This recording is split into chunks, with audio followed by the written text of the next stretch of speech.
You said this other thing. I listened to you say this other thing I thought was so fucking interesting. You said, in order for art to imitate life, you have to have a life. That's it. And this is definitely something that I see in high achievers, high performers, people that are sort of on that grind, where the creativity and the space that they had to be able to think about whatever it is that they're going to do, whether it's business or career moves or writing or an online coaching platform that they're trying to start or content creation or whatever. And after a while, you take up so much of your days doing that thing that the font, the pool from which you withdraw in order to be able to present shit is just barren. It's dry. That's exactly it. I mean, you see it with comedians all the time. You see these great comedians, amazing observational comedians. They get more and more famous, more and more successful. All they're doing is touring. And then all of a sudden they're only doing jokes about airplanes because they're only on airplanes, or they like have nothing to talk about because they don't do anything. I remember I was in a writer's room for a sitcom that I made, and I was running 3 shows at one time, 3 television shows, which was very, taxing. I was working all weekend, 20 hours a day, not sleeping.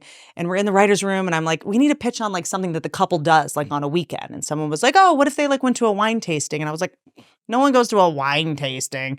And then like, what if she like had to go to a baby shower? I'm like, no one goes to a baby shower. And they're like, no, Whitney, you don't go to a baby, like you don't have a, and I realized like I was limiting myself and how, I'm like, well, what if like they're at work and this happened? Like I could only pitch on workaholism, like, and every character was all of a sudden a workaholic. And so to me, it's like, especially being, a stand-up comedian, I'm like, I got to go out in the world and I got to do things. And that doesn't mean be mercenary when you do, because there are times where I'm like, I really have to do something social this week. And I'll call friends and I'll be like, can you guys make sure I don't turn this dinner into work or turn a hobby into a business? Because that's the other thing, is that I'll get a hobby and then I'll turn into a business. Yeah. You know what I mean? Spin this thing up and sell it. I'll start knitting and I'm like, oh, this will be good merch. And I'm like, no, can't do that. There's an idea I came up with for that called productivity purgatory.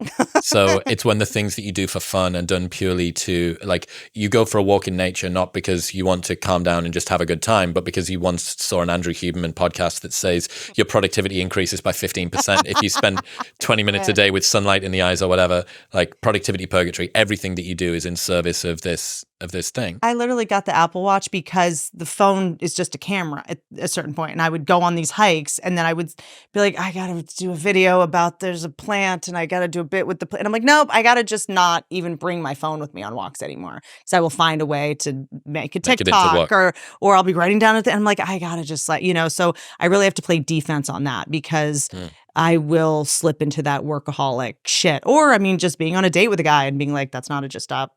Nope, that's not a joke. You're just in the moment and you're not going to write a scene. You're not going to get a movie idea. You're just going to be in this moment, And I think that for people that do all kinds of things, it's not even just creators. If you're someone that's like building an app or this, you have to go out in the world and see how people behave and see what they do. And you got to like go to the zoo. Is basically, I call it going to the zoo. You got to go out to a restaurant and see like, okay, I'm building my whoop band. Okay, people usually wear it on the left side. You just have to like be in the world. And I always thought that socializing, doing things that were fun were like a waste of time, or that I was falling behind, but now I know that it's like an integral part about being creative and staying relevant. And it's good to have fun every now and then. Like, you've earned it. I think that I used to operate from such a place of like guilt and you're such a piece of shit and you're never going to make it. And that served me really well. It just doesn't serve me anymore. Yeah, I've got this idea about fuel that you use, that kind of a fuel, that very anxious sort of toes down forward thing is potent for probably about 5 or 10 years, but toxic if you use it for much longer than that. I'm also big. My new thing is doing nothing. Okay. How are you getting on with doing nothing? It's weird. A lot of times it's kind of just like sitting outside and just I get to look at nature, chilling, but there's just no such thing as doing nothing. I think being around horses wouldn't class because that's still doing something. That still counts as doing something, probably a little bit, but doing nothing next to a horse, they really like you. Dr. K, healthy gamer. He's a psychiatrist, psychotherapist, Eastern and Western trained, and he helps with young people that have got screen addictions, gaming addictions. He also works with some of the biggest Twitch streamers on the planet. He's done it with every big Twitch streamer, XQC and Charlie from Penguin Zero and all that stuff. And one of his exercises that he gets his like Discord group to do is stare at a wall for 30 minutes. And some of the things that apparently people break down crying, they start screaming at the wall. You're like, dude, it's staring at a wall. I haven't done it. I haven't dared to. I don't know if I'm going to, it'd be a total fever dream. I don't know what's going to go on. It's tricky because I was almost too embarrassed to say it, but a lot of times I end up crying. If you're just like being alone with yourself, because you're like, what am I running from? What feelings am I trying to not feel? What thoughts am I trying to not have? Or what comes up when I stop anesthetizing with busyness, with action, with productivity, right? And it might just be like, that agent that did it, like, it's right there. It's right there. Oh, that person that said that thing or that YouTube comment, like, it's right there. And to go like, oh, okay, this is stuff I need to work through. This is stuff that I'm carrying. This is stuff that I need to purge. This is someone I need to forgive. Like, this is something like I'm trying to get a feeling I'm trying to get out of, right? That is haunting me, or it's something that's taking up real estate in my brain that has no business being there. That if I don't feel this feeling, it's just gonna, alchemize into something unhealthy, anger at someone else or some kind of shame or bullshit. So it's like I kind of sit there and sometimes have to feel my feelings. And a lot of times it's shame, it's cringe. It's, oh God, why did you say that thing to that person? Sometimes it's to forgive myself, whatever it is. But like, there was, I don't know if you ever saw that show Cheer on Netflix. No. It's about the best cheerleading. It's such a great documentary about the best cheerleading team in the country, Navarro. It's actually in Texas.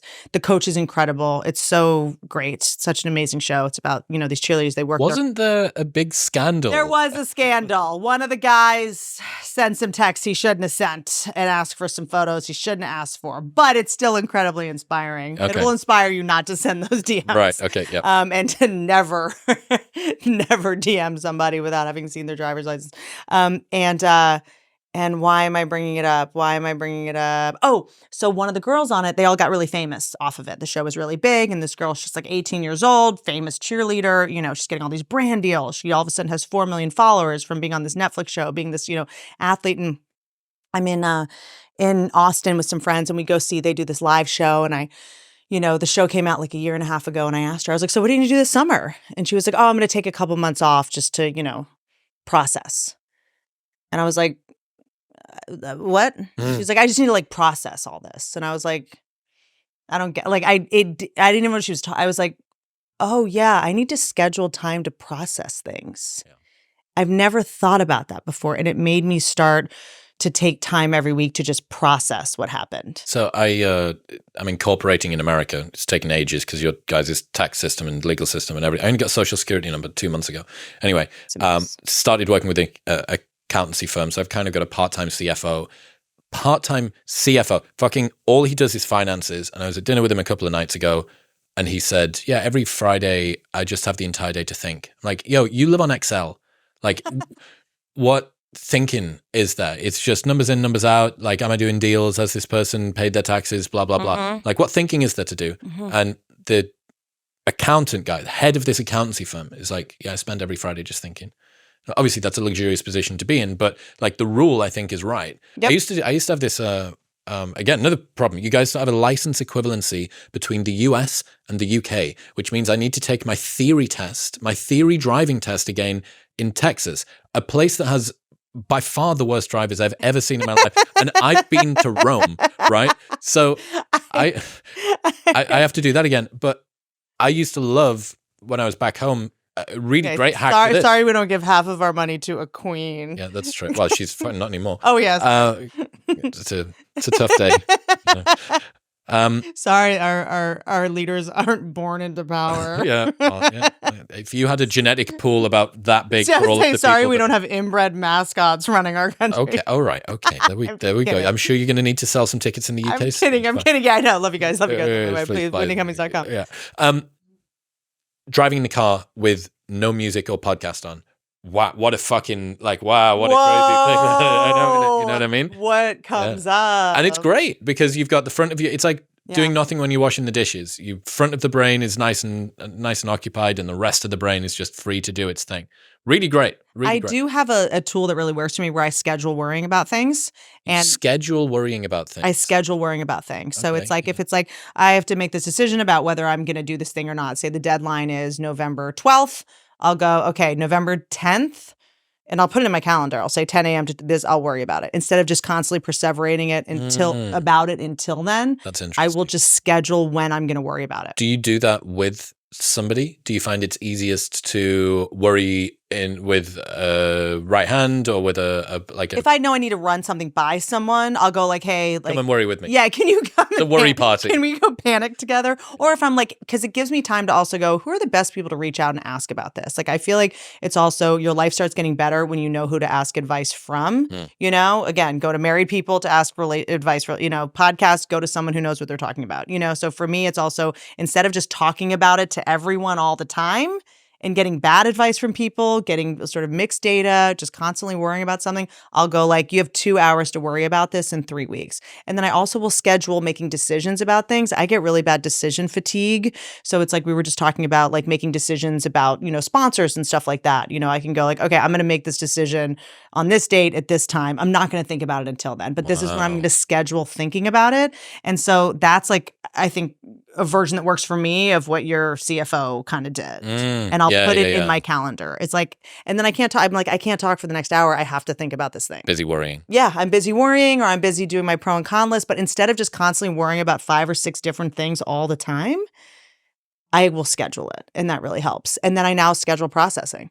Because like there are times where you look back, you're like, why did I say yes to that? What was I thinking? Oh, I just automatically said yes. I just went into my default software, like which we do. It's like you move into a new house, like you're going to drive to your old house for like a couple months just for like habit, So to me, yes, I have if it's not a hell yes, it's a no. I have like Post-it notes all over my desk that are like the answer's probably going to be, but sometimes I'll just fucking say yes. And I'm like, why did I do that? Like, and I'll just go through my calendar. That's a big thing is like, I'll sit down and like really get thoughtful about my calendar and be like, I need to cut 30% of this out. Yeah. Period. The end. Yeah. There's a couple of interesting things that if you find yourself continuing to say yes to stuff and then when it comes around regretting the past version of you that made future you go to this thing, when you get asked again, ask yourself, if this was tomorrow, would I say yes?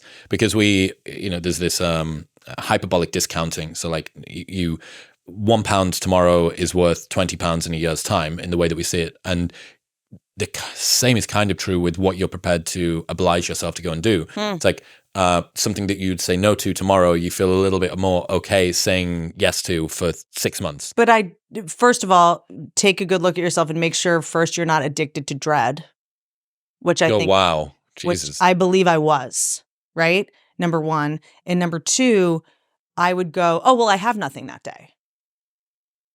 Yeah, it's 3.5 months away. This is better than nothing.